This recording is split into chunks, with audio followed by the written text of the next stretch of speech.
what's going on, guys? Welcome to another episode of the Start Thinking Forward show. This episode of the Start Thinking Forward show today, we have a guest who is truly embodiment of resilience, wisdom in the world of finance and insurance. With over 36 years of experience, Bruce Weinstein has navigated the highs and lows of the industry, from being a top 1% income earner to losing it all and courageously rebuilding his career. He's not just a financial advisor, he's a survivor, a grinder, a finder, and also a minder. Bruce is the host of the enlightened podcast, Ask the Plan Man, where he demystifies the complex world of finance and insurance. He's also the co-founder of Weinstein Wealth Insurance Solutions, a venture he started to fill the education gap in insurance coverage. Bruce is here to share invaluable insights on financial literacy, seizing opportunities, and the art of networking. Bruce, welcome to the Start Thinking Forward show. How are you? I'm good. Thank you so much, Brandon, for having me. That's some intro. I wish I knew who wrote that. That's pretty good stuff. I got to give a woo. Can I give a woo? Woo! Woo! I give it back to you right there. I was jumping out of my seat. A lot of energy. Can you do the walk? Do you ever do the flare walk? So I haven't gotten that down. You got to get the move with the finger in the gun. You know, you got to. I don't know. Is this video too? So people. Yeah. So tell us a little bit. You know, I kind of gave an introduction. I've seen some of your shows, but I really want to make sure today we edify you. Talk a lot about you know, your journey. You know, we know what the destination is today, but we really want to focus on the journey, because the journey is truly what makes us all. You know, once you get to the destination, is okay, we got it, but who you become really is on that journey. You know, that's what sculpts you. So can you share a little bit about your story before we jump into the actual interview here? Yeah, well, you gave a lot of details at the beginning, but the rise and the fall and the tail in there is that man plans and God laughs. And so people have heard that. And then the other one's the Mike Tyson, is everybody has a plan till they get punched in the face.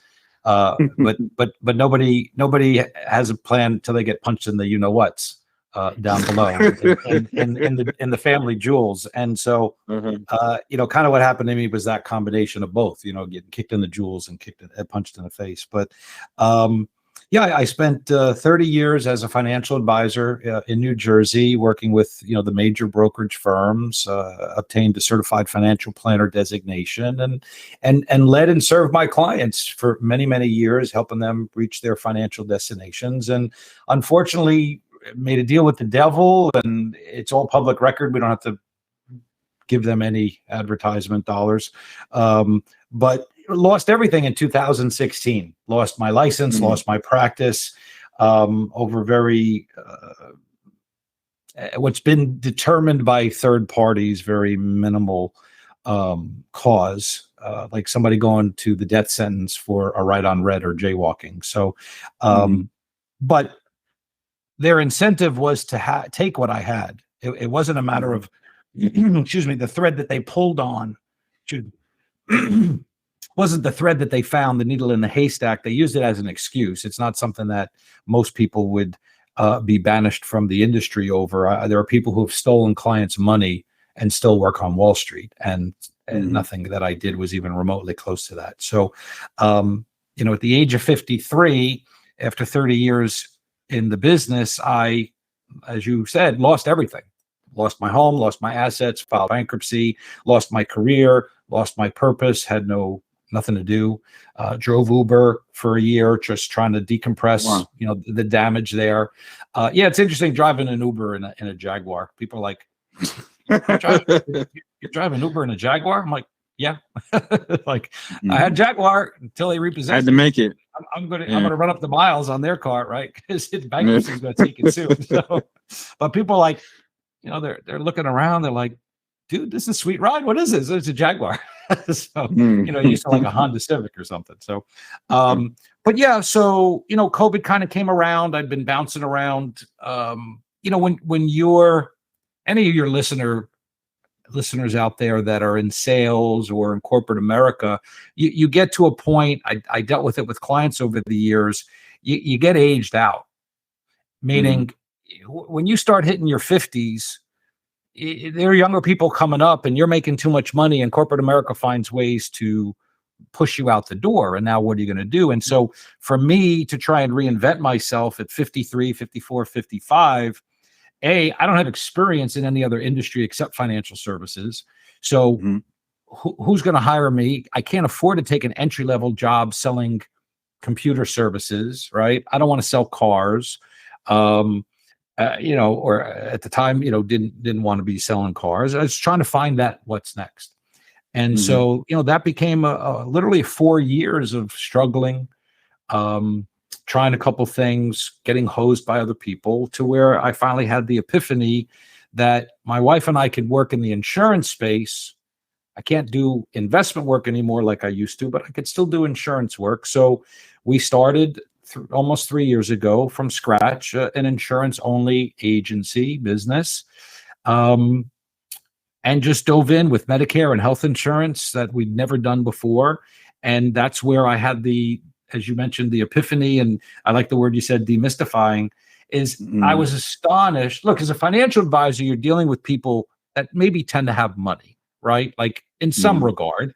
When you deal with health insurance, you can get all walks of life. And let's be very clear, Brandon, just because somebody has money doesn't mean they know what the hell they're doing, right? So health insurance, Medicare, life insurance, like people are super uneducated. Their auto insurance, their homeowners insurance, like they just don't even know what they have. They don't know why they need it. They don't know what they have. They don't know why they don't get their bills paid or claims paid later. And, it's a SHIT show, right? So it's a problem. So that's why I started the podcast, was to be able to give information on a mass scale instead of just one-on-one, which everything I was doing was one-on-one, right? I'm working with you. And so I'm going to help you. But if I can get an audience of 100,000 people listening to why their auto insurance went up, or why their homeowners just got declined, or, why Obamacare is a good solution for them, right? So, what don't they know? And so the hardest thing is, how do you know what you don't know, and getting help? And so that's kind of what I'm giving you a long drawn out answer, but, that's where my process took me. That's where my process took me, was once I opened the door to getting more deeply involved in the insurance world, it was astonishing of just how, and I say it in quotes, illiterate people are when it comes to their insurance and finances. And so Ask the Plan Man is all about insurance and finance. And I have the line, everything you want to know about insurance, finance, and more, but we're afraid to ask. And people laugh at that. You have to be of a certain age to know what that means. There's a book, everything you want to know about sex, but we're afraid to ask, was in the 70s. And so I played off of that, but it comes from people won't ask very basic level questions to a professional, because they don't want to be construed as being dumb, right? Like he's going to think I'm stupid. I don't know these things. And so I take that out of it's not about you are not educated or don't understand. The whole point is that you don't know what to ask. You don't know what to look for. And so I want you to be comfortable and unafraid to be vulnerable and say, you know what, could you explain what coinsurance means again? I didn't really understand that. You get group benefits from your job, and people don't even know what the language is. What's coinsurance? What's copay? What's a deductible? What's a max out of pocket? I don't even know what that means. And their employer's not even educating them. So that's the kind of stuff that we do. Okay, so you talked a lot about some things. So I want to kind of caveat back on the idea of you reinventing yourself, because a couple of things you touched on, and I it makes me, and I hope the listening audience would kind of see you kind of differently in a way of like, okay, you're down to earth, because most people wouldn't even want to come to the terms or even admit that, hey, I had to do Uber to survive. I'm driving Uber in a Jaguar.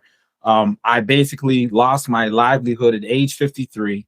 I'm reaching for straws. I don't have anything else. But somehow you took that negative situation and turned it into something positive, where you reinvented yourself. But most importantly, instead of being the average sales guy, you said, listen, I'm going to put other people's needs ahead of my own. I'm going to find out, how I can better educate people, and through educating them and giving them knowledge, I'm gonna be able to build this brand. And I'm assuming that the Weinstein Group is that like an IMO, like an independent marketing organization, insurance marketing organization? No, we're not that large on scale. We don't have what's called a downline, like a lot of IMOs might have a downline. So we have uplines. So we're tied in with different IMO or FMOs areas. Okay. Yeah.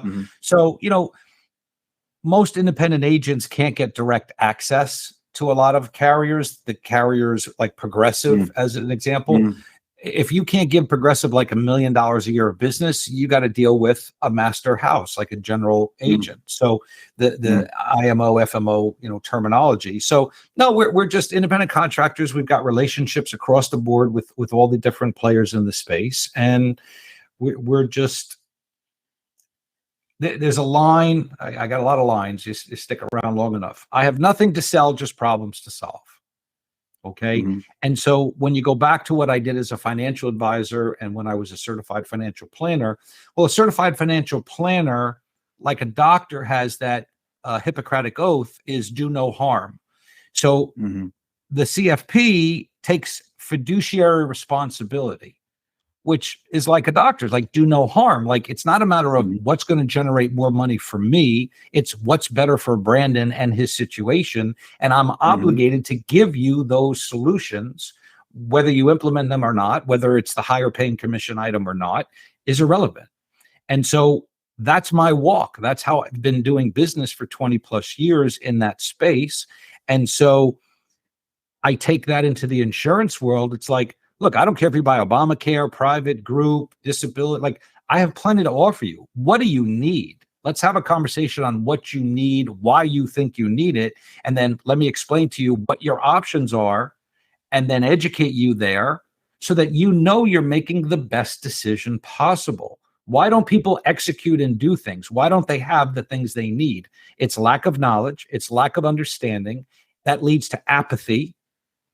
Apathy is they don't care or they're disinterested, and then they don't execute or implement because at the end of the day, they don't understand what they're buying, so they're not going to buy it. So it's easy for me, once I get done explaining and putting in the educational side, fundamentally, everybody wants to know one simple thing.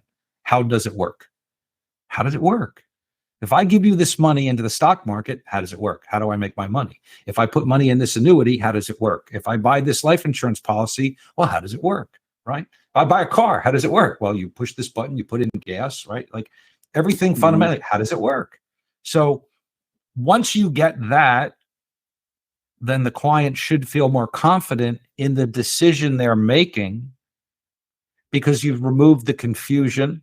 You filled in the void of lack of information. You said demystify, right? Like I always thought it was so much more complex than that. No, it's pretty simple, right?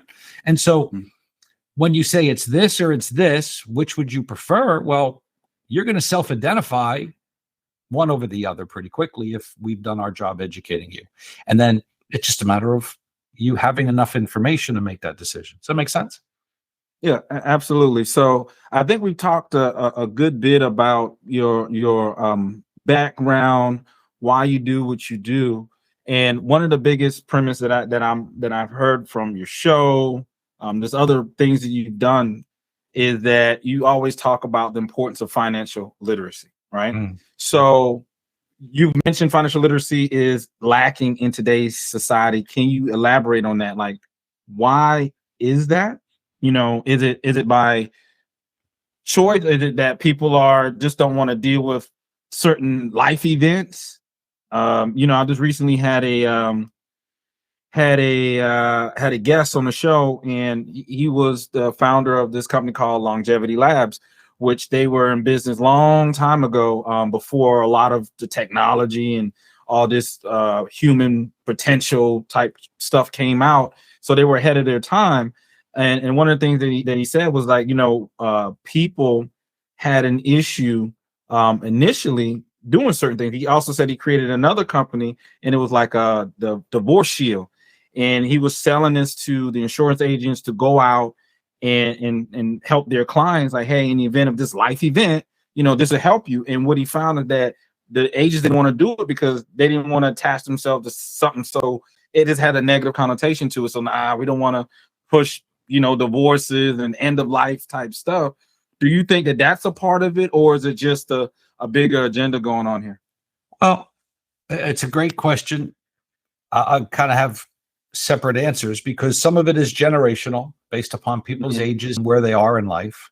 So, younger people have that higher level of omnipotence, like it's not going to happen to me. My parents always took care of it. I don't really know about it. When do they get responsible?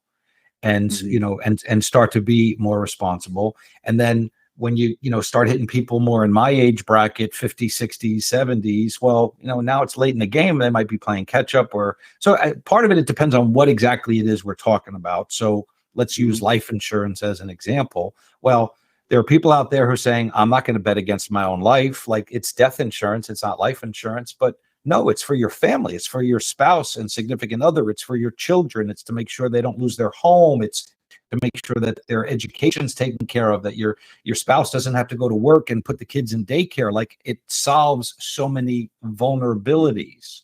But a 30-year-old's going to say, well, I'm not going to die. Okay, well, but is that relevant to you have 3 kids and a mortgage and a wife? You may not, but what if you did?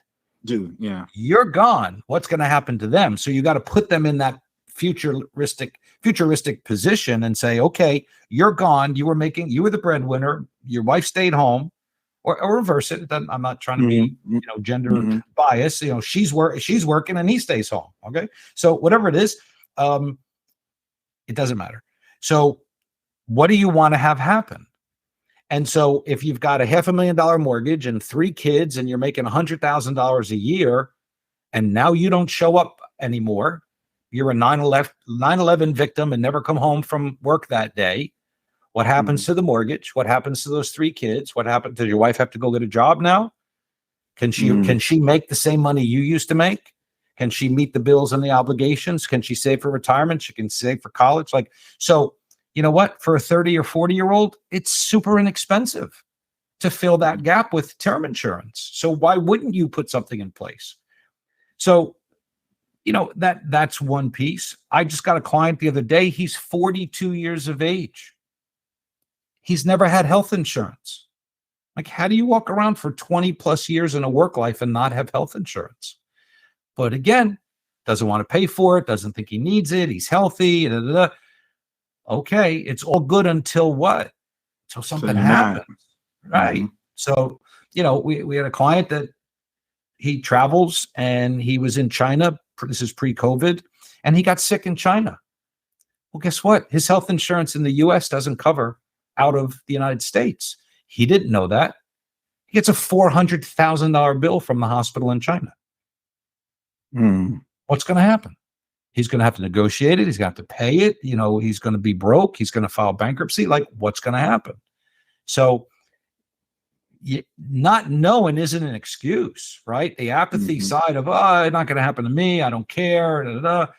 But my challenge is to get literacy to the younger people before it's too late, before they become uninsurable, to understand that your weight, your smoking, non-smoking status, your potential diabetes and changes in health, like all of these things have influence on your costs of insurance, health insurance, life insurance, disability insurance, right?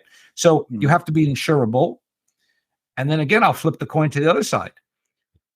You're a car driver. Well, who do they hate insuring the most? New drivers, right? Because the kids are hitting mailboxes, they're hitting each other and they're messing around, they're speeding, again, a 16, 18-year-old doesn't appreciate the risks of what a car can really cause damage to, right? Including themselves. And how many times you read the papers, 3 16-year-olds, cracked into a telephone pole at 3 a.m. Well, what are they doing out at 3 a.m, right? And so those insurance rates are incrementally more because those drivers are higher risks. So, Yeah, I mean, you got to understand all the things that go into why costs are what they are, who influences them, what you can do to eliminate the escalation of those costs where possible, and then the rest is, sometimes you just got to suck it up and take it. So Exactly. Hey guys, if you're just tuning in right now, we're here with Bruce Weinstein, and what we're talking about is the importance of having things in place when unfortunate events, unexplained, events happen. And it's not just that we're talking about insurance and everybody's like, oh, this is boring. No, it's a full circle. If you're running a business, you might be the key person in that business. Sure. If you don't have an insurance policy in place, what's going to happen once you're removed out of that situation for something uncontrollable, right? So it's not just about business, personal, it's a life thing. So if you're an entrepreneur, CEO, business owner, whatever you find in yourself as you listen to this, we're not just talking about BS here. We're talking real life situations that these are things that you need to take care of better now than later, because there's a lot of things that can change along the road that can make you getting some of the things that we're talking about today more difficult. And guess who's going to suffer? Your family, your loved ones, the ones that you care about the most, your business partners that relying on you. And if you're removed out of that picture, what income do they have to be able to replace you or to get the resources they need to continue on that business? These are why these instruments are in place. So Bruce, the next question I have for you, what Brandon, are some Can I just jump on that for a second? Because you tied in with business. Can I throw something back for you before you hit the next one? So I'm sorry to cut you off. So you just said something that prompted my head. So that business owner, that self-employed, we didn't talk about disability insurance, but think about a dentist who works with their hands, or a surgeon. They make good money, right? They make a lot of money, some of these, for their specialty. What happens if they fall on the ice and shatter their wrist? Did they plan on breaking their hand, and now all of a sudden their motor skills aren't the same and they can't operate? They can't go into that surgery. They can't practice dentistry anymore. So disability protects your income. If I die, most people have life insurance, right? The statistics are that 1 out of 7 people will die before the age of 65. Okay. And that 50% can get a disability before age 65. I'm not sure that number's right. I got to check that number. I'm giving you something backwards. So let me pause on that one. But my point is that you have a greater chance of being disabled than dying before the age of 65, whatever the stat is. I go back and check it. So if I die and the life insurance is in place, my family's taken care of, and I'm not a financial burden. I'm gone. You bury me, I'm done. And if there's life insurance, the family gets a check. If I'm disabled, I'm a burden. I got to eat. I need medical attention. There's no lump sum of money to go to the family. And my paycheck just stopped coming in from my business. So that disability insurance now pays my salary because I'm now disabled. And so that's vital. If you've got an audience of self-employeds or small business owners, key man disability, key man life insurance, key person, and just self-employed disability is massively required. So, and another thing I would like to add to that too is I call it like one of the sleeping giants, and I witnessed this myself, where disability is one thing, but what about if in the event you got so disabled that you needed to be in a facility for a long period of time? Long-term care disability. Long-term care insurance is so important. A lot of people, I don't need that. But what happens if you were to get in an accident and you needed to be in a facility for the next 2, 3, 4 years? Who's going to pay? And these facilities, if you're expecting to be in a decent one, they're going to cost a good bit. Who's going to pay for that? Is your family in a position or a place? Do you have savings to be able to hold yourself down? And if not, you've created a catastrophe for your life, your business, and everything, and everyone around you. One of the largest causes of bankruptcy filing is medical expenses. So you get an unexpected bill for $400,000 and they want to be paid. You're filing bankruptcy. Yeah. But so you were rolling on to the question. So the next one I was asking, like, what are some common misconceptions that people have about finances and insurance that you can demystify today? Because I want to make sure we put that on the forefront. And it's like, Yeah. people need to know. Well, the word that popped up before in my head was budget. Budget is one of the dirtiest words in finance because nobody wants to be accountable. It is so rare in my 37 years that I would have clients come in for a consultation that actually knew their numbers and had a budget. Now, if you're a small business owner and you don't know your numbers, you're not going to be in business very long, right? Like if you don't know how much the widget costs to buy, how much it costs to sell it, how much your operation costs are, what your profit margin is, your business is going to go out real fast, right? So you need to know your numbers.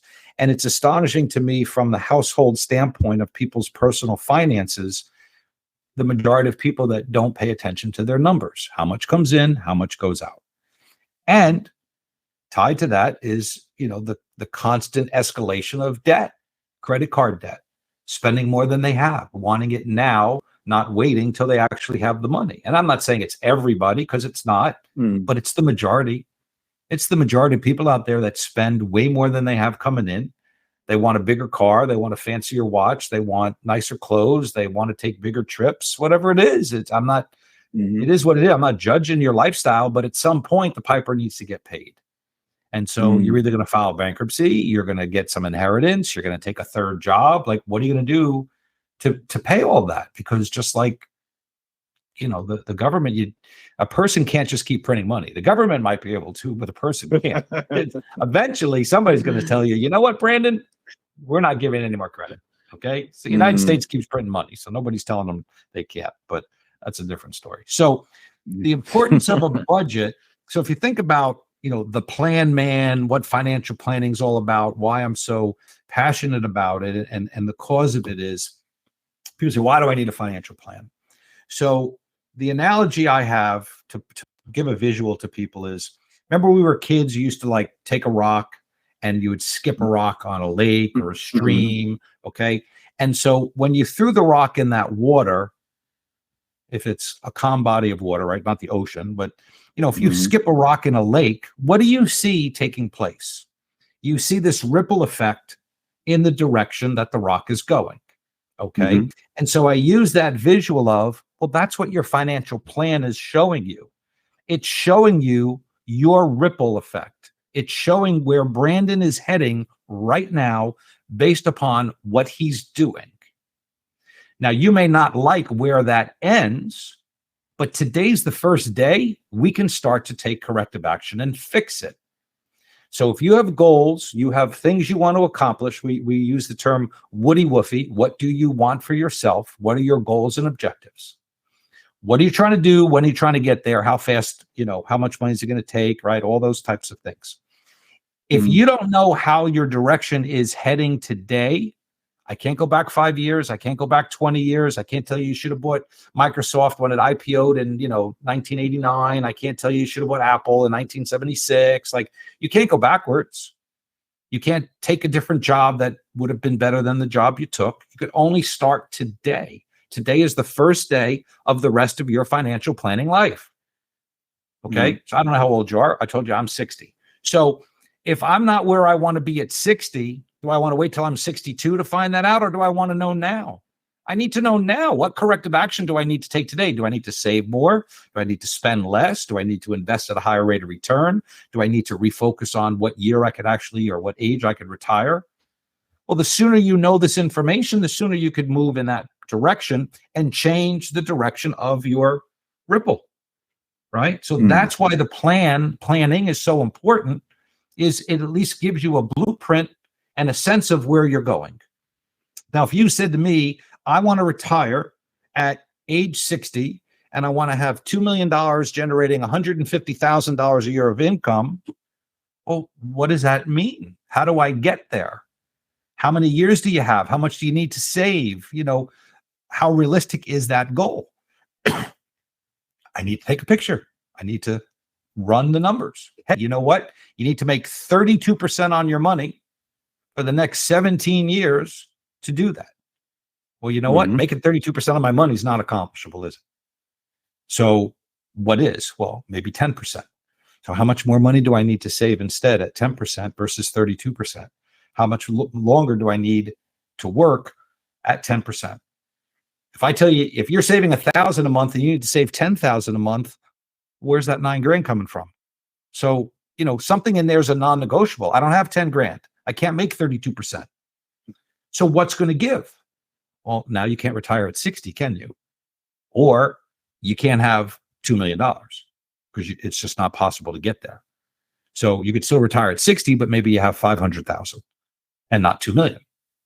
Well, that's no good, right? That's not what I wanted. Okay. Well, now at 70, you'll have 2 million. So how do you want to refocus your budget? What are you willing to change? Right. So that's the hard conversation. And I call them the coming to Jesus conversations. People don't do a budget because they don't want to come to Jesus. They don't want to have that conversation. They don't want to be put in front of a mirror. They don't want to be held accountable. They don't like to be told, you can't go to Starbucks. You can't have an Apple phone every year. You can't drive a Mercedes. Like, you need to drive a 3-year-old Buick, and that's what you can afford. Like, people don't want to sacrifice. That's not for me to tell them. All I did was give them the hard facts, right? I'll tell them, here's your coming to Jesus, Brandon. Now you decide what you want. You want to do what you're telling me it's going to take, or you're going to keep meandering. So I think there's a meeting here, a meeting where there are people that, like you said, don't want to sacrifice, right? They can do it, but they're not willing. So, and if you're just tuning in, everyone, like, understand that, Bruce understands what it is to be at the bottom. So even though he was a top 1% earner, making over $350,000 a year, right? But he lost it all and was driving Uber in a Jaguar. So if he can be for a while, so I think the biggest excuse someone will probably come to you with and say, well, I hear you, Bruce, and I identify and I want to do right by my family, but based on the budget that you said to me, I don't even have enough money. By the time I'm barely making ends meet, what's gonna, I know what I would say to that person personally, because I used to do what you're doing now. I would say, well, if you can't afford it right now, just imagine, what your family's gonna go through with you being removed. If you're catching hell right now, sure. with paying a premium, just imagine what's gonna happen if you're removed out of the picture. So I think that's the biggest excuse. People, I can't afford to get insurance. I cannot afford to get things right now at this current moment. I'm going to put it off for someday, someday. And I know we're going to talk a little, I don't want to ruin it. Someday out, So can you talk a little bit more about that? Well, think about, I'm back to the budget again. So there's committed expenses and there's discretionary expenses. So committed is things like paying the rent or the mortgage, right? Paying the utilities.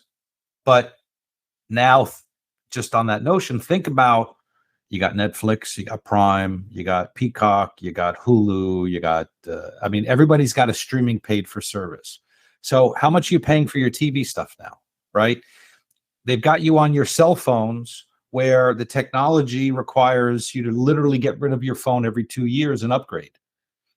I have an episode on my podcast about leasing versus financing a car.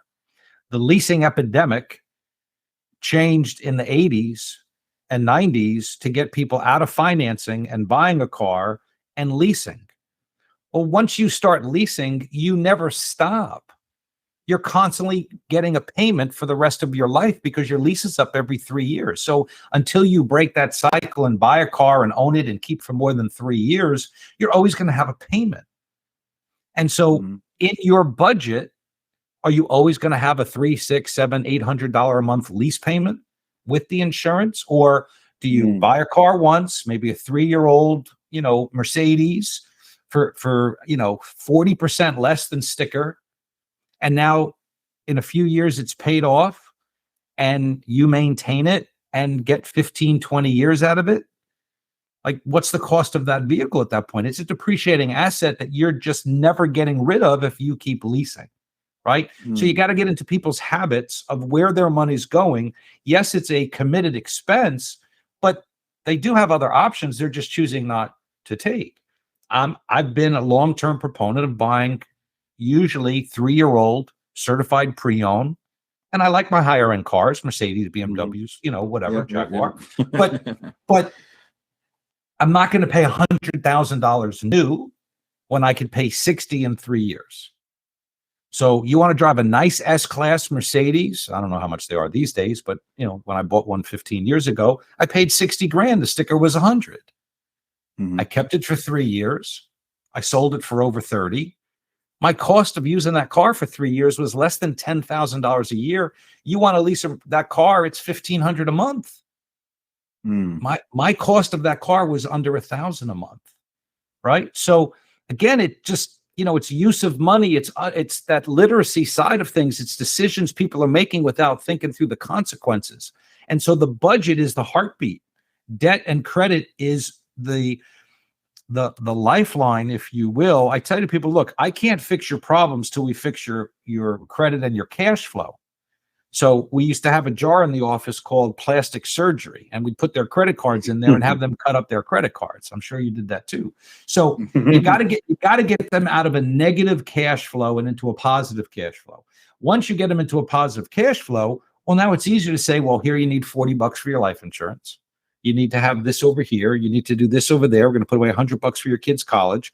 You're going to have to put money in that 401k. How many people don't know what a match is in their company's 401k and don't take advantage of the free money they're being offered? Oh, I didn't know they matched. I don't know what that means. I don't understand mutual funds. I'm afraid of the market. So they don't participate. But the company matched 5% of their salary. So that's free money. But I have to put 5% of my money in to get their money? Well, yeah, but you just doubled your money. That's financial literacy. Like, it's understanding what you have available in that environment, right? And so there's so many gaps, as we've been talking about, look, some people know some things, some people know other things. Most people don't know all of the components, and that's why my shows break down each of these separately, so you can go watch. If you're 30, you don't need to watch my Medicare show. You can give it to your mother, you give it to your grandparents, but a 30-year-old, my kids are 30, like, they don't need to watch that. But as they're getting a job and being offered benefits, they need to understand the anatomy of their paycheck, like what's coming out, what is that, what is FICA, right? What does that mean to me? How do I know what that's going to do for me later? Why is that important? And then my older clients ask, well, when should I take Social Security? So I have an episode on that. So, I just try and catch all the things I've done. I'm now at 37 years in the business. Is I try and take the things I've been asked and challenged on, or people have come to me about, and just try and make episodes to address them. Like, at one point, Brandon asked me about this. Let's do a show on that. Okay. So this is kind of not an agenda here. So this is kind of like one of those questions that I thought of.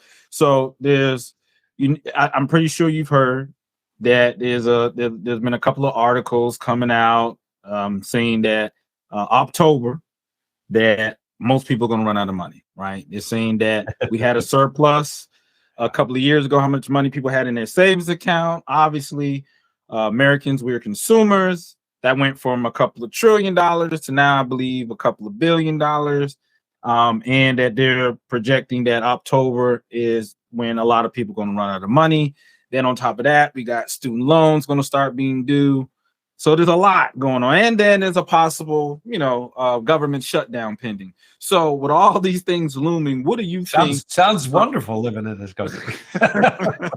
There's a Chinese proverb. They say, some people say it could be a blessing or a curse. It says, may you live in interesting times. And we definitely live in some very, very interesting times. Sure. So what's your carry on some of these things or some of these projections that's coming forward?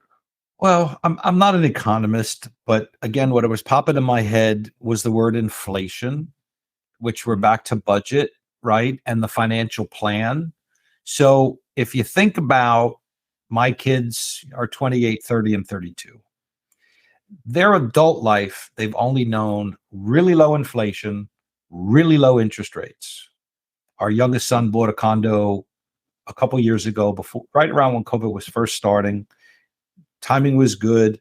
He got in for like 3.5%. He'll never see that again. My opinion. He'll never see that at 28 years of age right now.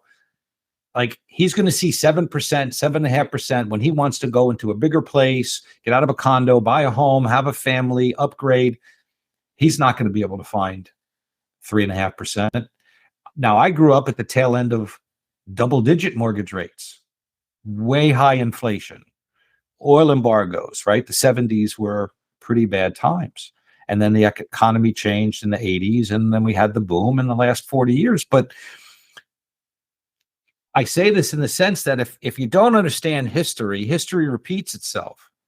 And so now what you've alluded to is what's happening now is the piper is asking to be paid, right? It's time to pay the piper. And so you can't have 20 years of low interest rates, low inflation, printing money to maintain society, and then let people somewhat get wealthy, because wealth generation's been insane the last 10 years, right? Home values have doubled and tripled, and the stock market is still sitting at almost all-time highs.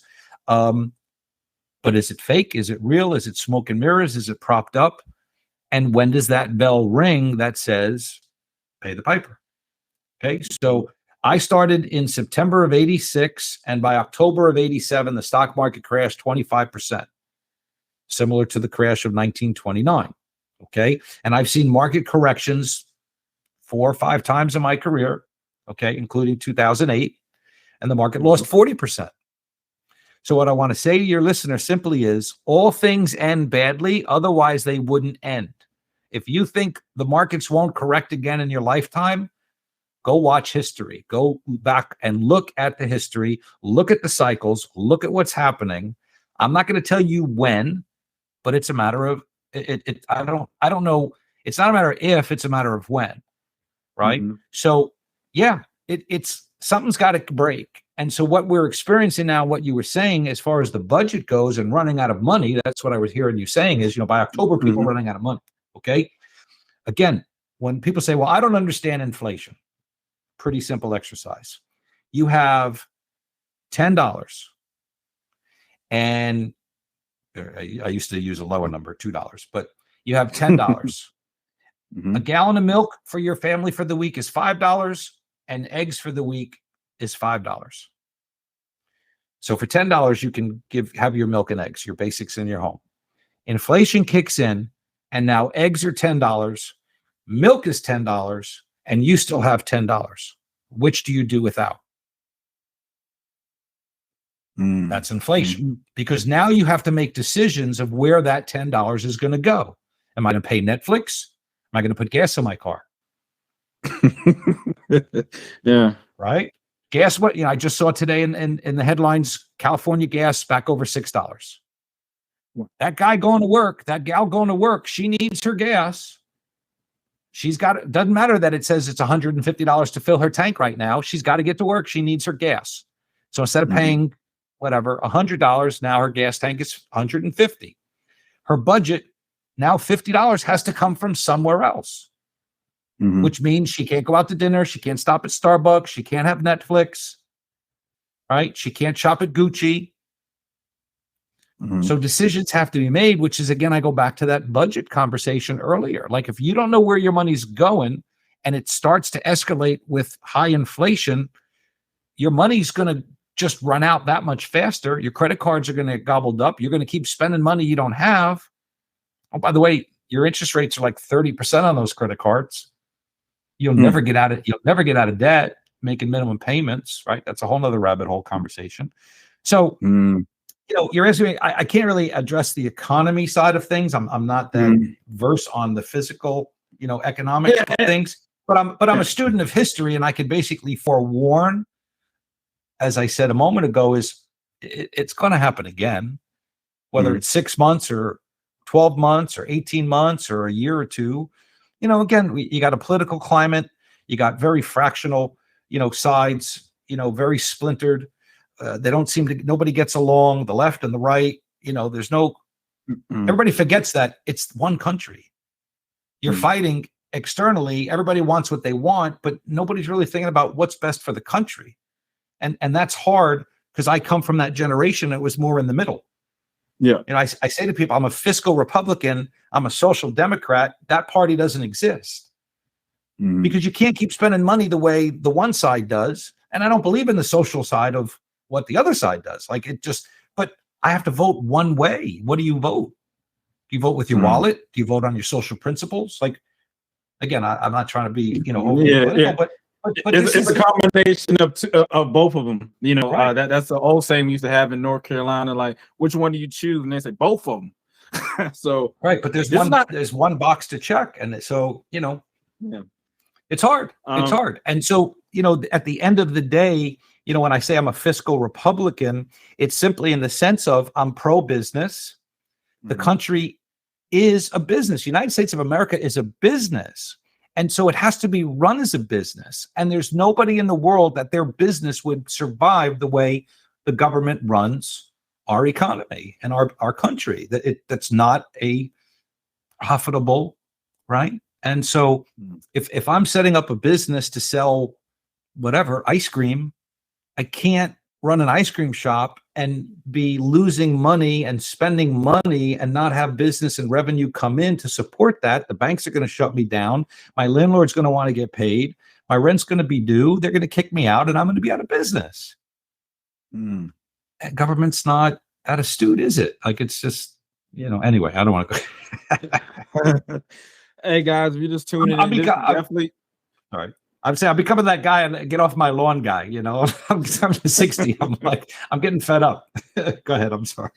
No. Hey guys, if you're just tuning in, we're here with Bruce Weinstein, and this is not an episode of Fear Factor, but we're talking about facts and things that's possible. So, real quick, Bruce, in 60 seconds, right?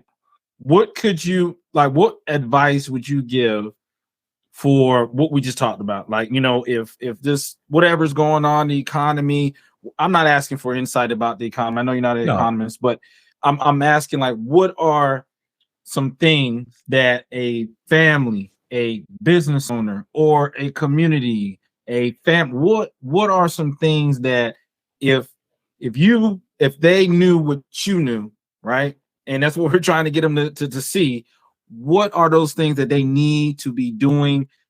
Non-negotiables. Like, listen, if you want to survive this, if you want to be successful in the next 2 years, based on how things are going and projections, right? These are the things you absolutely need to be doing. What would those be in 60 seconds? So let's go old school and talk about the coffee cans that our grandparents and great-grandparents used to use. No banks, no credit cards, no checks, physical cash. Money comes in. They have their coffee cans and they put the money they need in each of the respective coffee cans. This is for rent. This is for food for the week. This is to pay for the ice. This is whatever. And so fundamentally, you can only spend what's in the coffee can. And if you ran out of that money, then you had to take it out of another coffee can, which means you didn't pay the rent or you didn't buy food or you didn't whatever. And so you learn to live within the coffee cans. Well, that's back to budgeting. Okay. So forget your credit cards, forget borrowing money from other people, be self-sufficient, build your budget, live within your budget. And people kind of have the 25% rule, 25% for tax, 25% for living, 25% for rent, and 25% for savings. Okay. So that's just very simple. Like, pay your tax, put away 25, your living expenses for rent, and your lifestyle 25. Okay. Those are your 4 basic coffee cans. So your rent, your utilities, your Netflix accounts, that's 25% of your budget. No more. Got to put 25% of your money away and save, right? For a rainy day, you lose your job, retirement, college, whatever it is. Okay. Buying a home. You're paying rent. How are you going to ever get out of paying rent if you don't save money to buy a home? Okay. Once you have a home, you're going to have a mortgage. You got to pay interest and taxes and HOAs and maintenance and whatever expenses. So again, if you live within those parameters of 25%, 25% of your paycheck is going to get saved. 25% will go for tax. Uncle Sam's not going to bother you. Make sure you pay your taxes, right? So just use that. Think of the coffee can approach that our predecessors before fancy banking systems and credit card and lending and all kinds of stupid things, leasing cars. You needed a car, you paid cash. There weren't no leasing companies, 100 years ago. You bought what you could afford.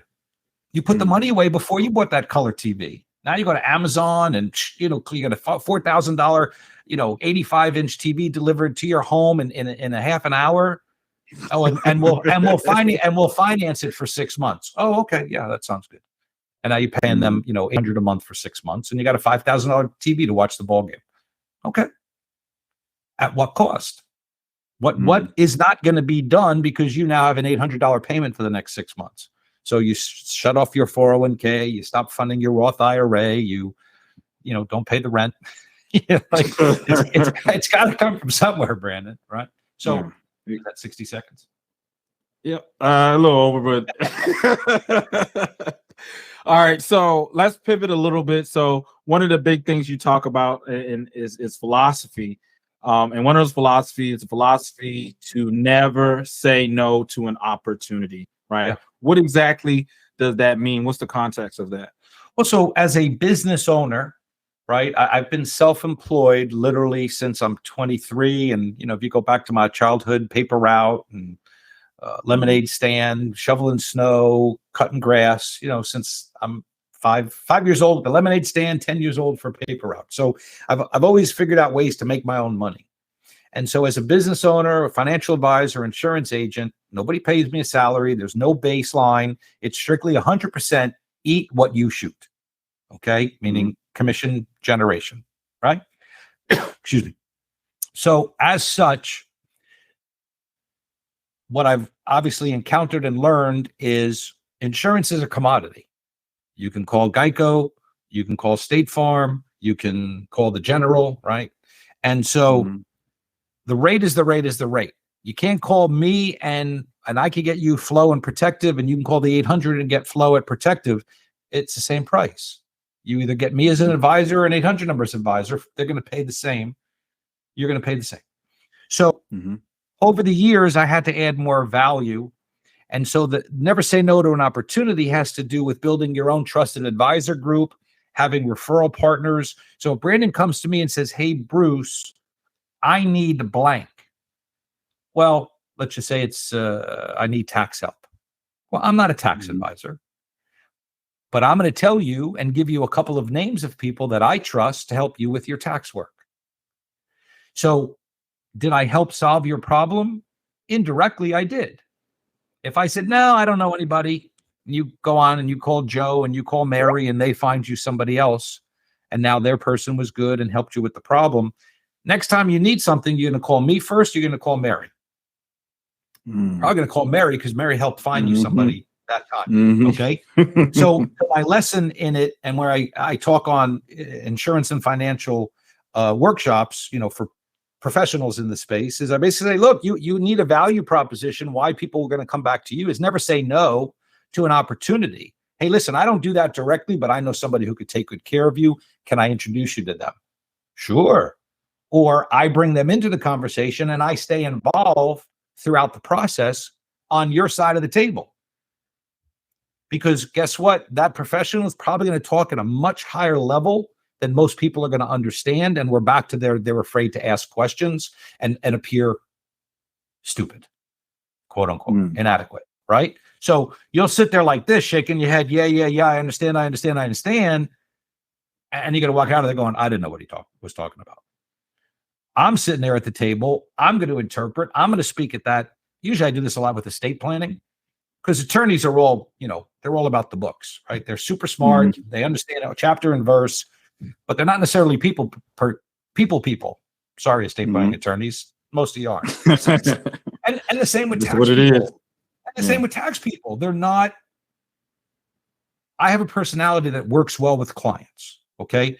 That's what makes me good in quote unquote sales. So don't ask me to quote chapter and verse of every piece of financial literature that I read, but an estate planning attorney in general, they're going to know the letter of the law. They're going to know this stuff, right? So, but unfortunately, they're going to communicate it at a higher level than most people are going to understand.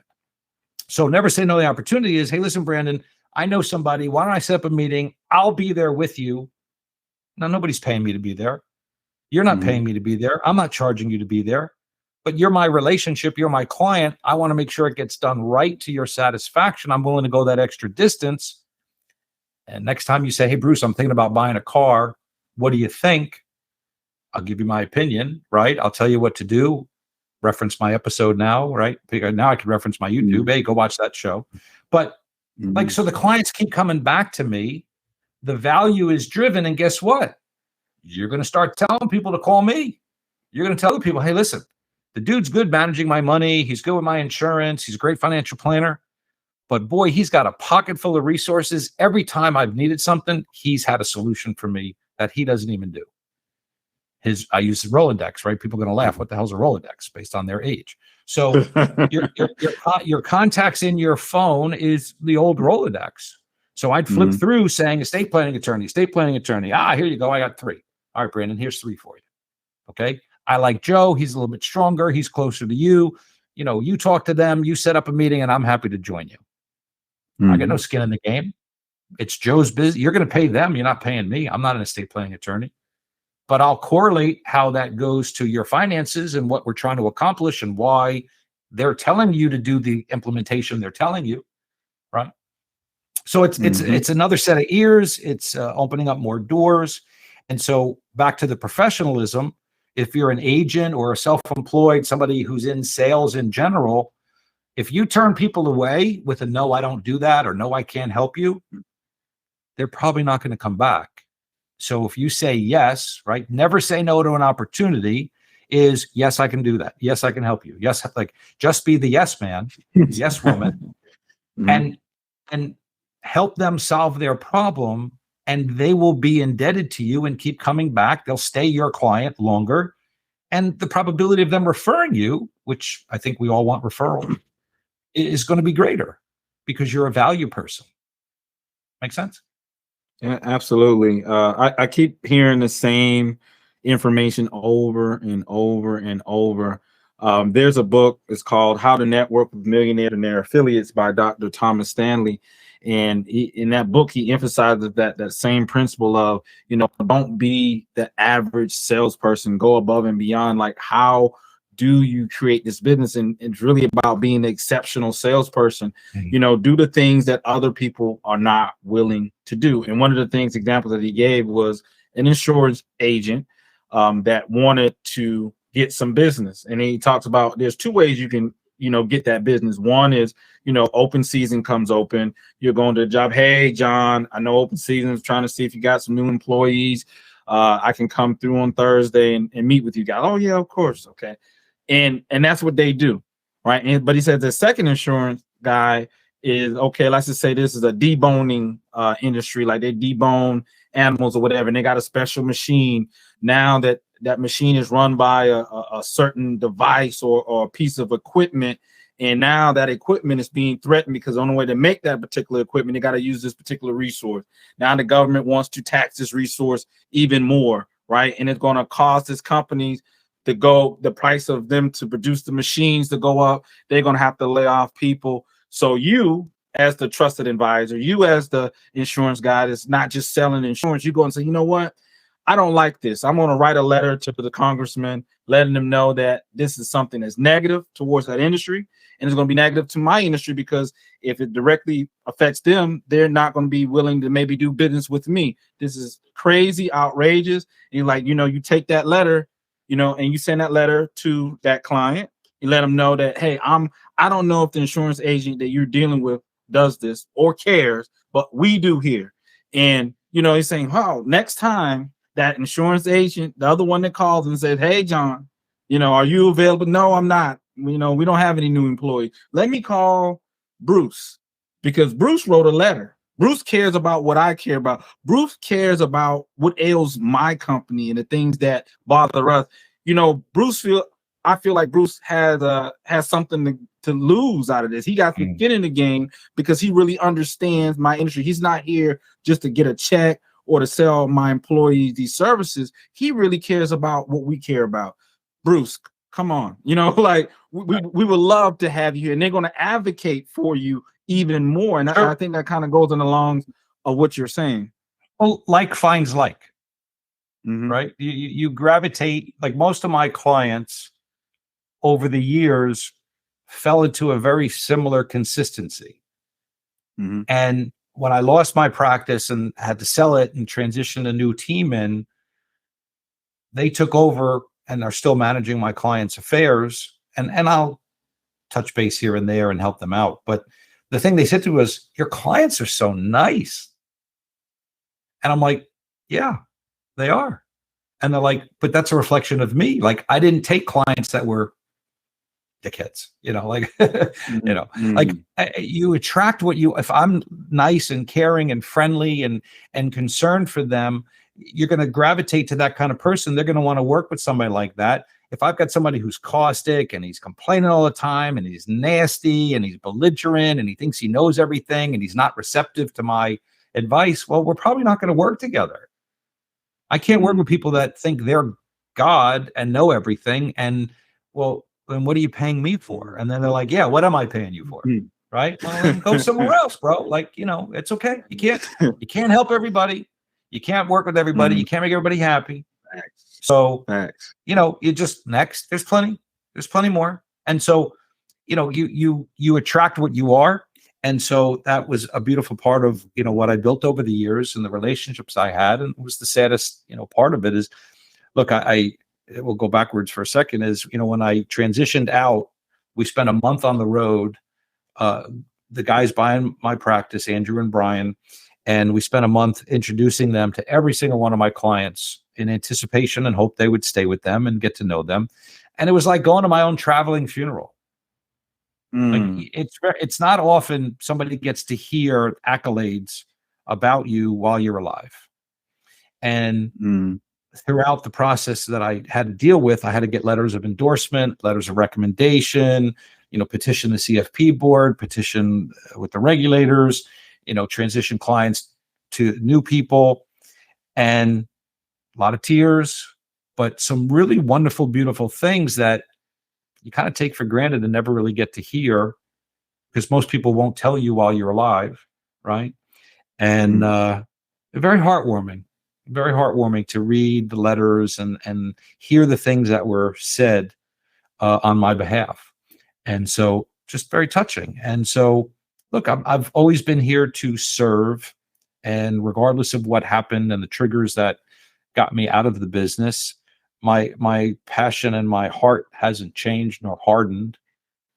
In the sense that, now I have a new beginning with this new business, somewhat, in the space, somewhat, not ideally where it was, but I get to help people again. And that purpose of getting up every day and knowing that I'm helping somebody we saw a client last night. She had a ribbon cutting down here, which means a new business was opening. She did an event with the chamber. She called us 2 weeks ago. She moved down from New York to Florida, needed health insurance, was blown away by what we found her, how easy and simple we made it, how easy it was for her to understand it. She saw me walk in the door. I'm wearing my Plan Man shirts. I wear them everywhere. I got about 35. I got about 35 of them. She's like, "You're Bruce. Oh my God." She's hugging me and thanking me in front of everybody. He made it so easy. Oh my God. He saved me so much money. I never understood this stuff. I'm like, it was the warmest hug because she genuinely appreciated what we did.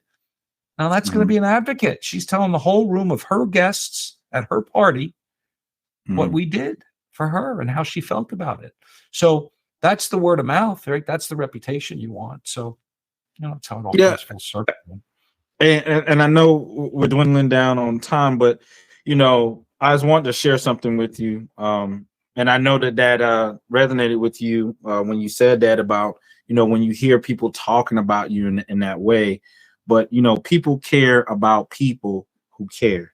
And you're the type of person that truly care. And I mean, that's definitely been transcended here on this podcast today. Like there's no doubt in my mind. Like I'm a real good read of characters and I read people's heart. And I really feel like it's not just business to you.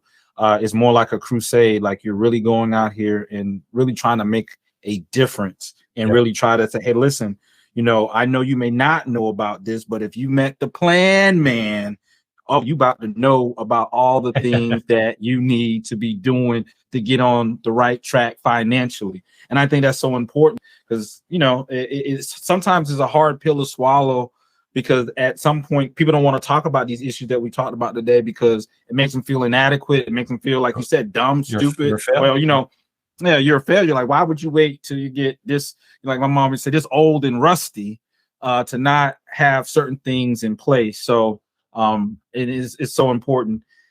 I know we're running out of time, so you have something else to add to that? As I say, is, you know, I like what you said about the caring. So people don't care about how much you know till they know how much you care. How much you care.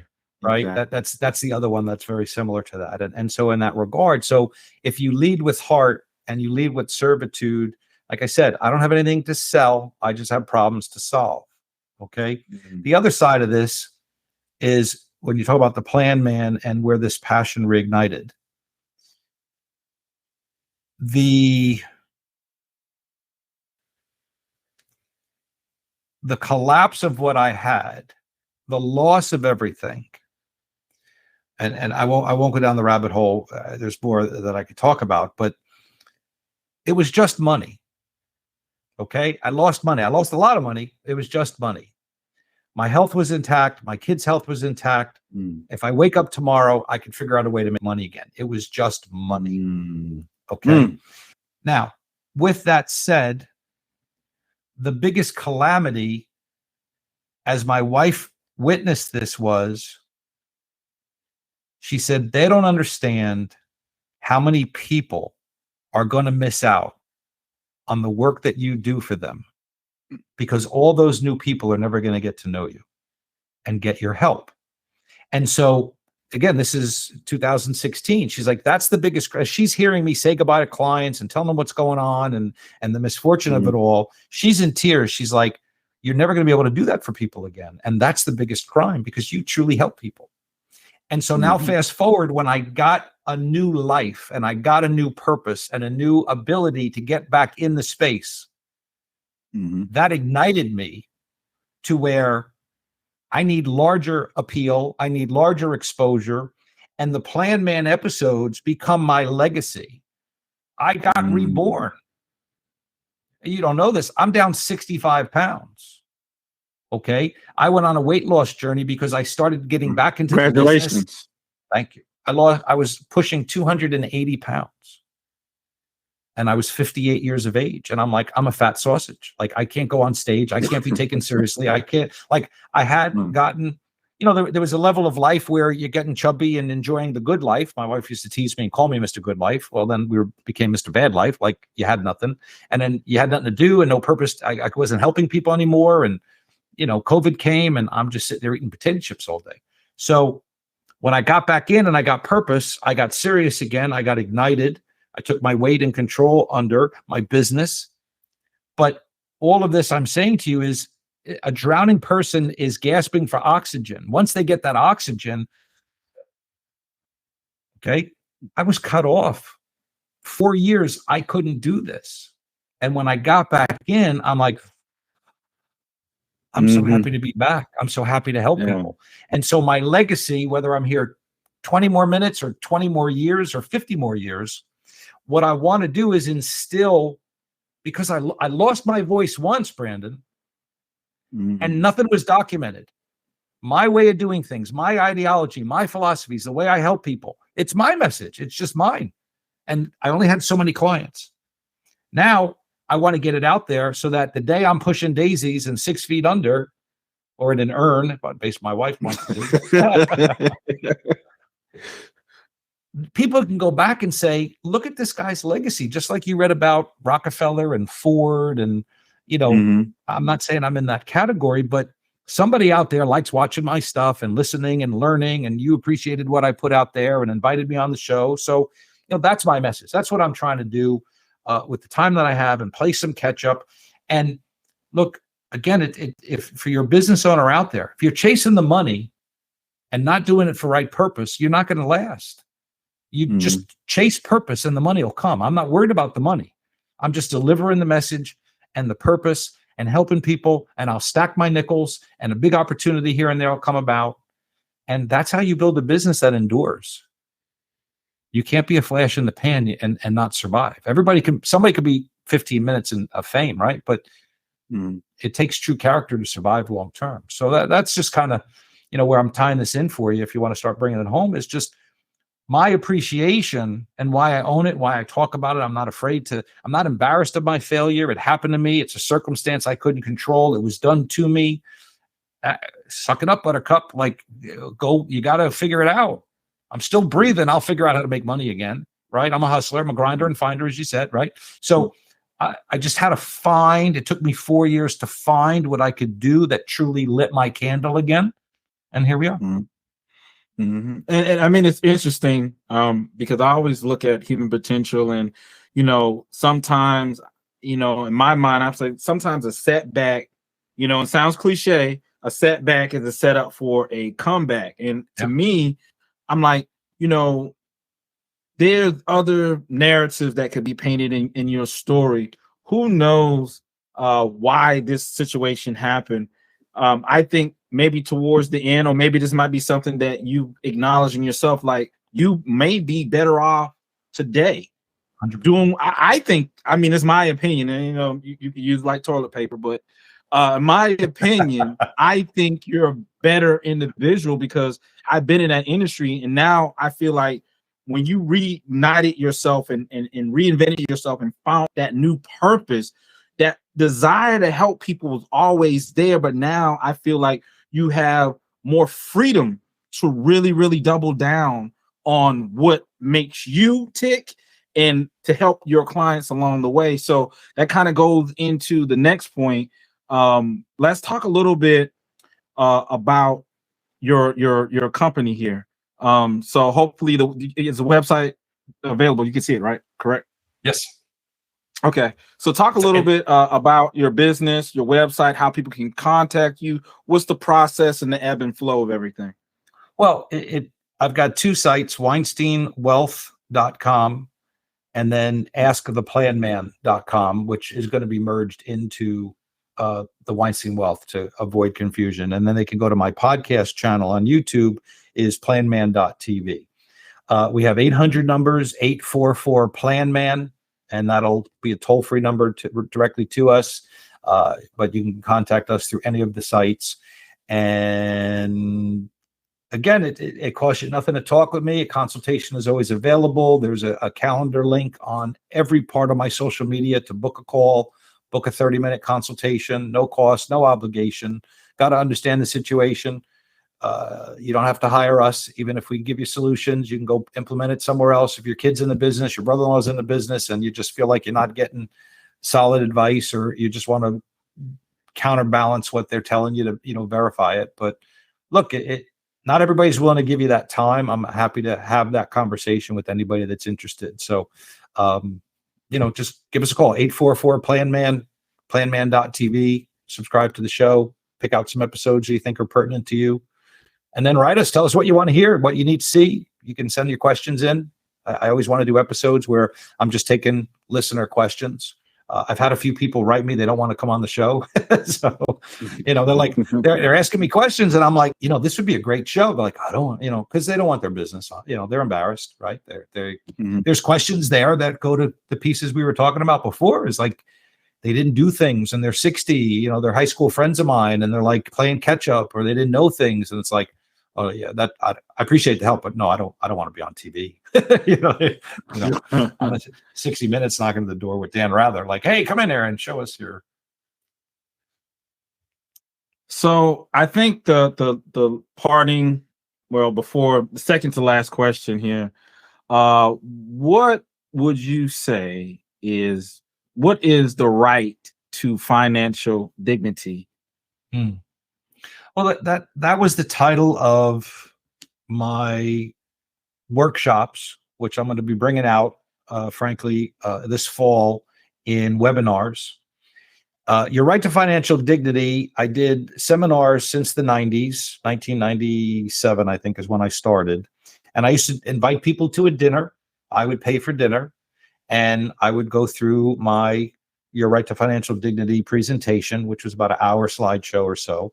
And I believe everybody's right to financial dignity. And what that means is that you have enough assets and resources available to you that retirement's affordable and work is optional.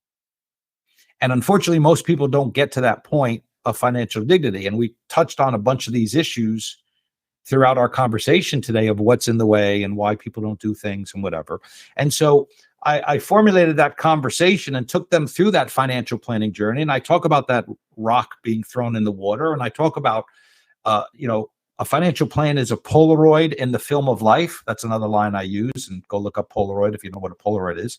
But, it's a picture, it's a snapshot. You're taking a selfie, you're out to dinner, you take a picture of your steak and you're with your bestie and you're marking the moment. But how much more went on during those 3 hours? But you took 2 pictures. You took 5 pictures. So correlate that to your life is a journey. Your financial journey is part of that journey. And so much is going on. And there's so many variables and so many things you need to address, identify, make a decision on. And we tend to do very little of it. And again, is another cliche. Most people spend more time planning their vacation than they do their retirement or their finances. Right. But, I'm going to Cancun. I need what restaurants? I need the car to pick me up. I got to get my flights lined up. Who's watching the dogs? Like, I got to do all this work. So I'm going to Cancun. Right.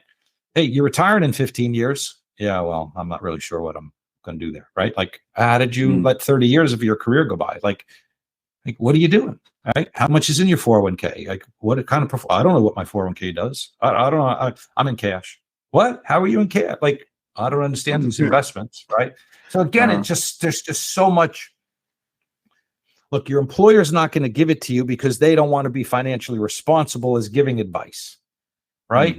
So when you look at your opportunities on benefits at work, you're only going to get so much information. You need to pay somebody or find somebody who's willing to interpret and disseminate or demystify, to use your word earlier, this stuff, right? So your right to financial dignity goes back to my story of origin, and someday I'll tie that in for you.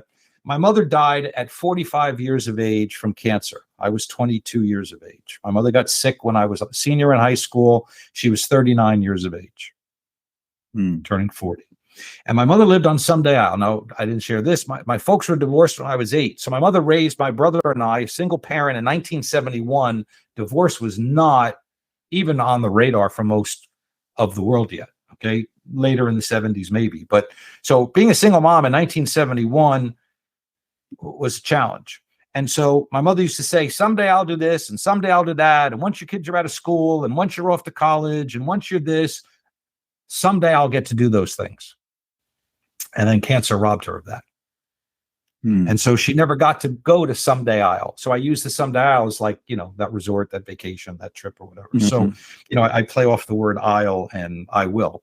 So at 23, I became a financial advisor. So everything we've just talked about, the foundation of my giving and wanting to help people, probably became rooted in helping you get to your Someday Isle before it's too late, because my mother couldn't get there. And I think that's the core that I realize now as a 60-year-old with adult children, having gone through all of this and reflecting back in my messaging, is like, well, shoot, Brandon, I've been doing this since I'm 23.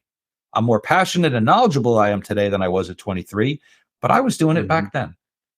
I started at Merrill Lynch in 1986 and I left 2 years later. And the biggest reason I left was the manager that replaced the guy who hired me. And there's your first problem. The new manager comes in. You know what he says to me? I don't pay you to think, I pay you to sell. And I said, bye, Felicia. Like, what? I'm 25. And I'm like, that makes no sense. I'm a consultant. I'm trying to figure out your problems. Merrill Lynch wanted me to sell what they wanted sold to you, whether it was right for you or not. And I had a problem with that. I'm like, but that's not right for Brandon. He's got 2 kids and he needs some insurance and he's got to put some money away for college. He doesn't need a limited partnership from Hawaii that pays him 8% and ties up his money. Like, that's not the right amount. Well, I'm paying you to sell it. I'm not paying you to think about it. I don't think it's right for Brandon. I don't pay you to think. I'm out the door 2 years later. Okay. So, so all of this comes about, my path and my journey for 37 years in the industry, goes back to an 8-year-old that's parents got divorced, a 22-year-old. Look, my mother getting cancer when I was a senior in high school, and what all that was about. And then the 4.5 years afterwards, and watching it take over her physicality and her being, and losing that battle, devastating. Mm-hmm. Devastating.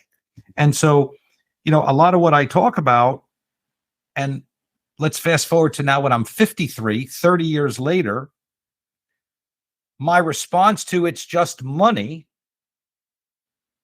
again was probably rooted in the fact of the hell that I lived in watching my mother die from cancer, that nothing's ever going to be worse than that.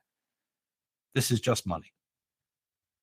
And that probably is what got me up that next day, and I'll go drive Uber, and I'll figure out a way to pay the bills, and I'll just go hustle and grind again. And yeah, I won't make as much, but we'll figure it out. And we lost the house, and we had to downsize, and we sold physical stuff out of the closet. You just figured it out. And then eventually here I am. Right. So your path takes you to these places. And this has been my epiphany of a lot of this, is where I come to find more of me and at peace at me, and just accept what happened to me and move the F on. Just move on. You got to get up, right? We're back to Tyson again. He just put me on the floor.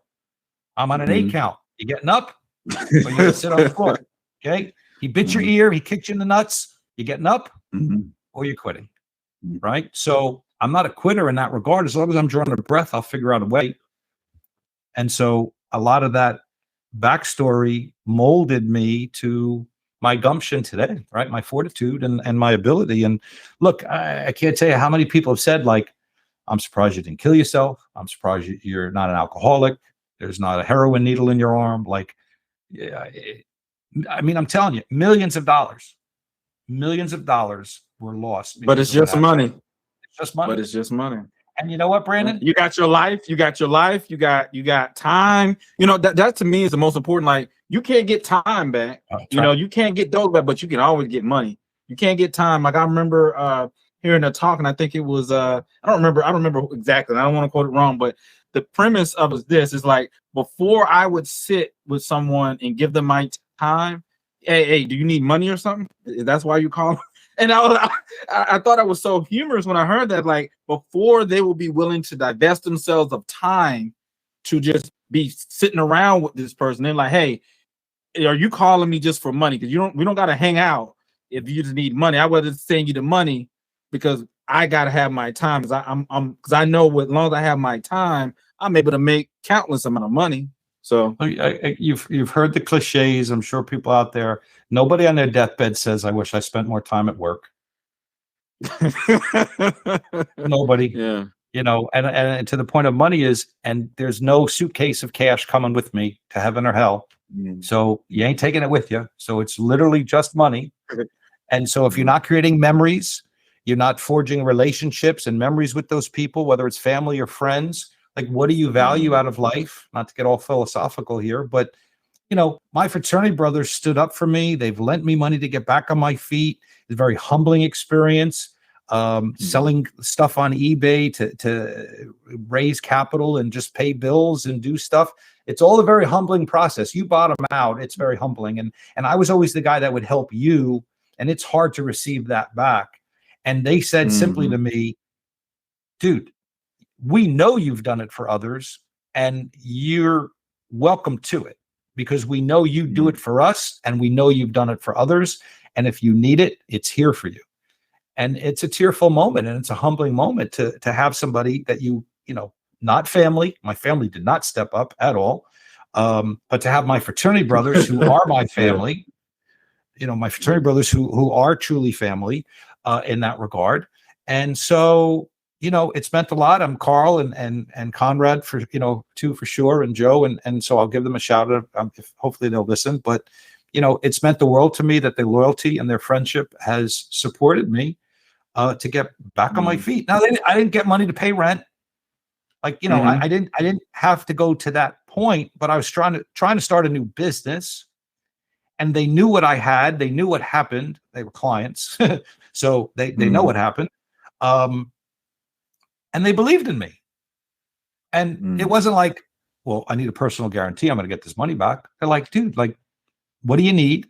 And look, I didn't borrow $1 million, but like, if they never got it back, it wasn't going to change their lives. But they knew they got it back, and I paid them back last year. Okay.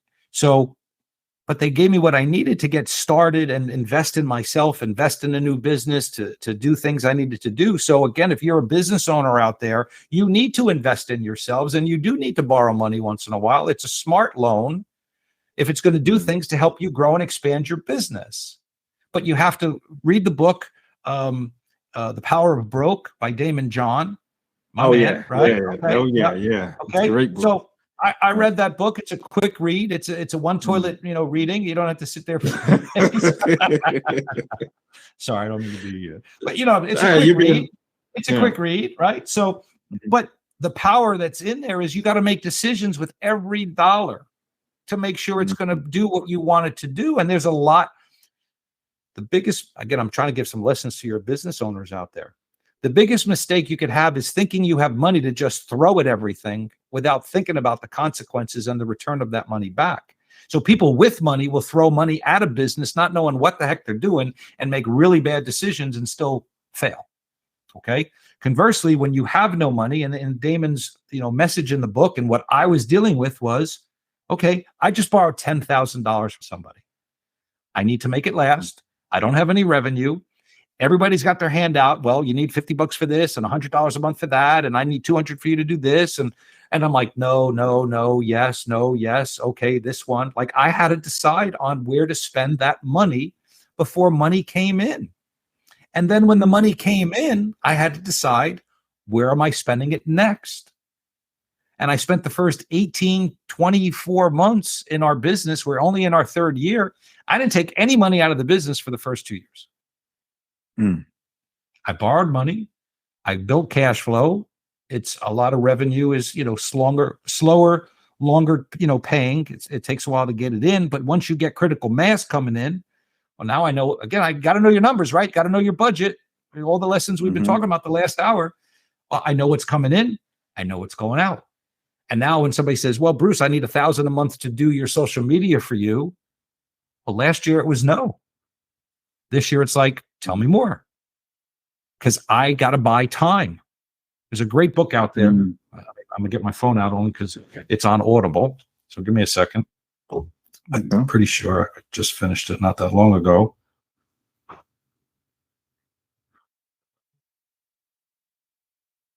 Buy Back Your Time by Dan Martell. Buy Back Your Time.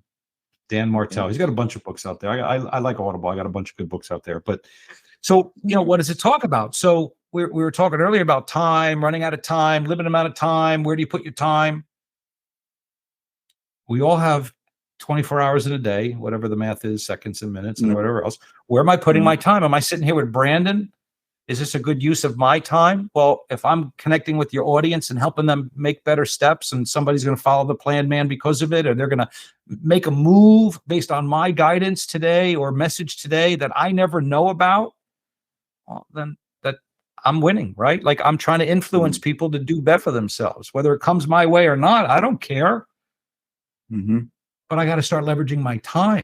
So now when I'm looking at my spending, it's where can I leverage my time? Whereas before, all I had was time. I had no revenue, right? So I had to pay from broke. Well, now the cash flow is coming in. We're at a fortunate point now that, I know what's consistently coming in. I can expand. I spend more, but it's got to come at a buyback. So yeah, I don't want to post on social media every day. Like, that takes hours of my day. I need somebody else to create content for me, come up with good stuff, post it for me regularly, make sure it's doing what it's supposed to be doing, get that off my plate, right? So yeah, so it's going to cost me money, right? So, and guys, if you're just now listening to this, where the hell you been? Where the hell they been? I was getting here. Hey, they might have just tuned in. But this is this is day 2 of our conversation. So where they've been for the first day, they're just getting here. And we need to really have a freaking master class on this, because I know we're getting past that time, but I swear I feel like we got at least 2-3 more hours to go. We get to Listen, like I've it's already just missed. an interesting topic. Thank you. I already missed my chiropractor appointment, so don't worry about it. We'll keep going. So, Okay. so listen, that's what I'm willing to do for your audience, right? I didn't Mm. I didn't go to my chiropractor today. I'll walk hunched over one more day. So I'm willing to get. Thank you so much. I think they're going to appreciate because of the wealth of knowledge that you presented today. I mean, it's crazy. I hope they. And I mean, just I hearing hope that. they- Thank you. I'm sorry. I hope go they ahead. stuck around. I hope they have been listening the whole time. I hope they got a couple of so what now what's right. Like Mhm. I don't just come on to talk. I could talk. Clearly, I'm a chatty Cathy. I could talk. I like to talk, but I have a lot of stories, and I always make sure that your listener has a so what now what. So what, Mhm. Bruce? What WTF? Like so what? Mm. Well, yeah, we gave a lot of so whats, and now the question is, now what? What are you going to do with what we just talked about today, Brandon? What are your people going to take? We gave them at least 5 takeaways that I can think of, right? So, what are they going to do? Which one are they going to pick to tackle first and get better going on their financial journeys, right? So, Mhm. so what? Now what?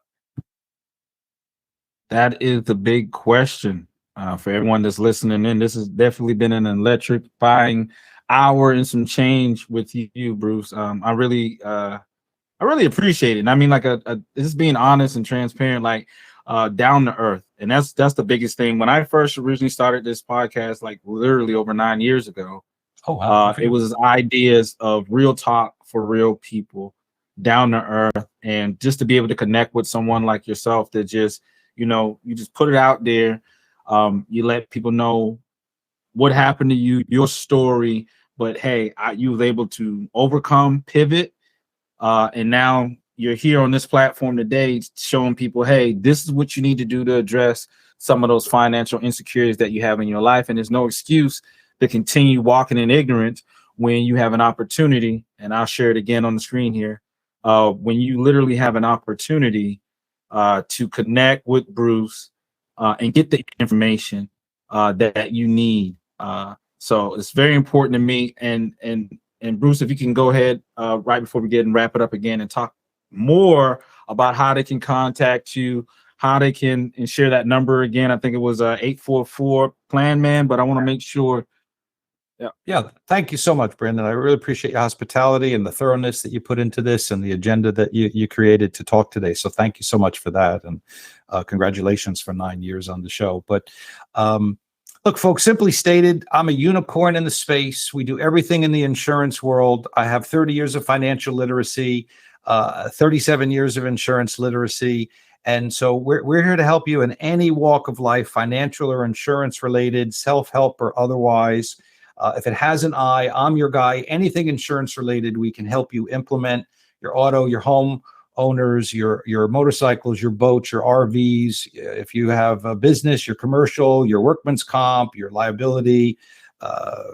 We talked before about key man insurance, key person, disability, long-term care, life insurance, Medicare, health insurance, Obamacare, group, it just everything. There's nothing I can't help you with. You need tax advice, I'll get you tax people. You need estate planning help, I'll get you estate planning people. So I'm the quarterback, I'm CFO, it's your company, it's your team.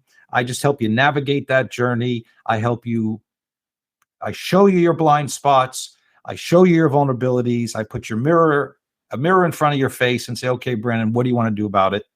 This is what I see. And it's up to you to do it. It's not for me. I tell people all the time, I got my insurance.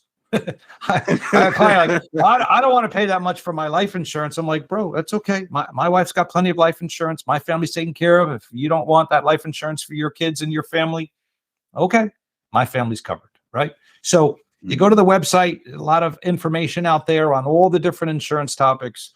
I appreciate you sharing that. Again, real simply, planman.tv will take you to my podcast channel on YouTube. Please subscribe there, follow our episodes, and then hit me up at 844 PLANMAN, PLANMAN. That'll dial directly to our office. It's a toll-free number.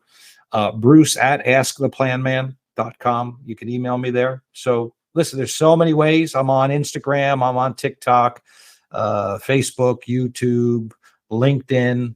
I mean, all the big stuff. I know there's new players out there all the time, but we're everywhere. Ask the Plan Man and Weinstein Wealth are pretty much everywhere on the social media platform. So if you can't find me, something's wrong. Call Brandon. So I mean, that's just an awesome that you've been with us today. So I mean, it's been an incredible journey that we've been on today, folks. And huge thanks to you, Bruce, for sharing your wealth of knowledge and life lessons with us, from the importance of financial literacy to the power of perseverance. Bruce, you have given us the tools and insights that can truly change anyone's lives if they're truly willing to put forth the work. And I'm telling you, I'm inspired. You definitely brought up some things that I think a lot of people may need to address to make sure that they can live a life with financial dignity. Yeah. So if you're inspired as I am, make sure to check out his podcast, Ask the Plan Man, for more financial and insurance wisdom. Don't forget, seizing opportunity starts with taking the first step. So don't wait, don't procrastinate, someday will never come. Come. So take the opportunity today, and reach out, and its consultation is free. And I'm pretty sure just by what we've heard today, that he's willing to have a pretty nice conversation with you to help you get and a genuine conversation, not just a conversation trying to make a sale. He's definitely still preserving that 1% top earner. So at the end of the day, he's just a down-to-earth guy that's willing to impart some of that wisdom and education to you. So please continue to subscribe to the Start Thinking Forward, rate us, leave us a review. And this show is sponsored by Cerebro AI, your all-in-one digital marketing and reputation marketing platform. So please check us out at Cerebro, and that's SEREBRO.ai. Thank you, Bruce, for coming in. We look forward to definitely having another episode with you. And the last thing before we go, every guest always asks a question, or the next guest. So the question for you would be, one, what do you want to be remembered for and why? And then after you answer that, what question would you leave for the next guest? Oh my God, I have no idea. I was gonna leave you with the Ric Flairism.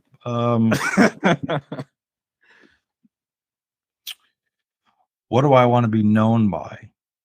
I shared remembered for and why. Yeah, I shared earlier about that opportunity of kind of hearing my own obituary or my own eulogies. And that was very touching. So, I want to stay on that path. I want to continue to serve. I want people to always speak well of me when I'm gone, that I truly cared. I did what I said and said what I did. I'm not a yes man. I'm not here to tell you what you want to hear. I'm here to tell you what you need to hear. And so, I said earlier, I used it, the coming to Jesus conversation. So you're not paying me to be the yes person. I'm going to give you the hard facts and the reality, and going to give you your options. I'm not going to make you feel like crap. I'm not here to judge you. By far, I'm not here to judge you. I'm not your parent. I'm not chastising you. I'm not going to tell you you've been bad. I'm going to just show you how we can fix it and get you on a better path and let you eat better, sleep better, not fight with your spouse, not worry about your money, not be afraid of running out of money. So, that's kind of my mission. I think that's what I want my legacy to be. And I, like I said, I've had a glimpse into it that I've been doing that. So I will just continue to keep doing that. I have no idea what the next question is for your next guest. Man, we might be here a while, but let's give. let me give you the Ric Flair. Right, we're gonna go woo. But what did Rick say? If you want to be the man, you got to beat the man. Right? Wasn't that a Rick? Is it? That's a Ric Flair. Yeah, right? Yeah. He would do his walk. Okay, so if you want to be the man that you should be, then you got to be the man, right? You got to beat them. You got to. So think of it in that regard as your journey. Let's take that lesson, his comment, and we're just showboating, but his comment has real execution. Okay. You can have everything you want, everything we've been talking about for an hour and a half here. You can have it. You got to walk the walk. You got to do the things that it needs to take. You got to stop making excuses, and you could be the man. You could do it. People do it every day despite themselves, Brandon. The question is, could they have done it better? Could they have done it sooner? Right? Again, one more is people say, oh, if I won the lottery, my life would change and I would do all these things. And, I don't buy the lottery unless it's over this amount of money because it's not enough money and whatever their rationales, right? So here's my common line I say to people in my circles. You already have your lottery ticket, Brandon. You have it. You just don't know when you could turn it in. We all have our own lottery ticket. Your turn-in date might be in 300 years because your financial plan is garbage. But if your financial plan's doing what you want it to be doing and you're monitoring it, you're walking the walk, you're being the man, you're being the man, then you can cash it in when you want. And that's going to be at age 60 with the $2 million generating you $150,000 a year because that's what you built your plan to do. And you executed your plan. Ric Flair had a plan. He wanted to be champ. Right? I mean, again, I'm teasing, but you understand. So a bodybuilder has a plan, a wrestler has a plan, a business owner has a plan. The airplane you get in has a plan. They got a flight plan. They don't want to crash another plane. So everything, the plan man is not just about investments and insurance. It's about life. It's about planning what you want. Brandon, you've got to get to dinner across town in an hour. You going to check a GPS and see where the traffic is and the breakdowns and detours, or are you just going to wing it? Well, we're all plugging in on our stupid phone, Waze and GPS and Garmin's, and it's going to reroute you. It's going to, right? So that's a plan. You got to tell your wife, I got to get out of the house at 6:30. You want to get there at 7:30. It's an hour ride. Like, let's go. Right? I don't want to be late. I don't want to be late for retirement. I want to be on time. I want to be there when I want. I want to cash in my lottery ticket. Like I got a bill. Winner, chicken dinner. Like you got your lottery ticket, folks. Go figure out the turn-in date. Wow, you just said something powerful, and I thought about something in that's real life that bothers me. One of the things, there's a Taco Bell up the street. I like Taco Bell every now and again. So I don't know if people gonna remember, like, why do you eat a Taco Bell? But I eat Taco Bell sometimes. So, and there's a gentleman up that works there. So Taco Bell on the weekends, they open 2, 3 o'clock in the morning, and there's a guy that's every bit of 68, almost pushing 70. Working the drive-through, and the crazy thing about that is he doesn't even have to tell his story. It's like everyone that comes through knows it already. Like, obviously there was some mismanagement of finances, bad decisions that 60 there's no one that can convince me. I'm gonna consider myself to be a pretty reasonable person, but no one can convince me that a 60-year-old man wants to work drive-through at Taco Bell at 3 o'clock in the morning, right? That he couldn't find anything else to do. Like, people say, well, I work because, get out of here, like, like, just being honest. So I think that bothers me. And I like the idea that, it bothers me. Now I can say, hey, listen, here's the plan, man. You might want to look at this. I don't know what he can do for you, but maybe there might be some correction in your sales. I don't know. But, it bothers me when I see people in pain. And one of the biggest things with me is, like, I'm always trying to fix people's pain. I'm always want to cure them. Like, if you're in business, you got a business pain, come to TMK. That's me. The motivational king. I'm going to inspire you. I'm going to give you the steps and the strategies. I'm going to introduce you to some technology and be able to, speed line what you got going on. So I'm solution oriented. And when I see problems or I see people in pain, the first thing I want to do is help. And that's where I think you and I really resonate and where we really connect on that level. You want to put your hand out, right? You want to help somebody out. You want to lift them up. You want to get them off the ground, right? I played team sports. Your buddy got knocked down. Put your hand up, pick them up, right? Like, that's life. Look, we're not meant to be solid what's the word? Solidarity people. Like we're not, Yeah, solidarity. right. We're meant to be community. We're social animals. We're not meant to be hermits. That's why you see people living longer and longer when they're living in these assisted living community facilities. Now they have a purpose to get up every day. Mm-hmm. My dad moved, it's called a CCRC, Community Care Retirement Community, CCRC. Mm-hmm. They're all over the place. They're like mini hotels. You have an apartment of some kind. You get a couple of meals a day. They have medical services on the grounds. It's a community of people living together that don't need help yet. But as they get older, there's more and more services, right? So nursing home, long-term care, conversation. And so I tell people all the time, the fastest growing demographic of our population are people living to be over 100. Now that's medical science, okay? But a lot of it is rooted in socialization because, and most of them are women, right? Because men die first and they sit home and the kids are grown and then they eventually lose purpose. Well, now I'm going to meet Myrtle and Betty and Sally for breakfast. And I'm looking forward to seeing them tomorrow. And we're going to play canasta. And then we're going to watch a movie. And then we're going to take a nap and we're going to meet for dinner. And so they got a reason to go every day. They got a reason to keep going. And all of a sudden they're 102 and they're still going. What poses a different problem is it's their economics, right? Because their financial plan didn't forecast living to 102. So, but again, outliving your money. Yeah, right. A big fear. And if we're going to live longer, it becomes very treacherous of figuring that out, right? So again, another conversation for another day, but so we're social creatures is what we were talking about is, you're just not meant to do it alone. So get help, right? Partner up, buddy up, have an accountability partner, business in general, right? Anyway, I got to get to the chiropractor. All right. So, hey guys, stay tuned for next episode where we continue to explore ideas and propel you forward. Until then, keep growing and most importantly, keep thinking forward. Thank you for tuning in and we'll catch you on the next episode.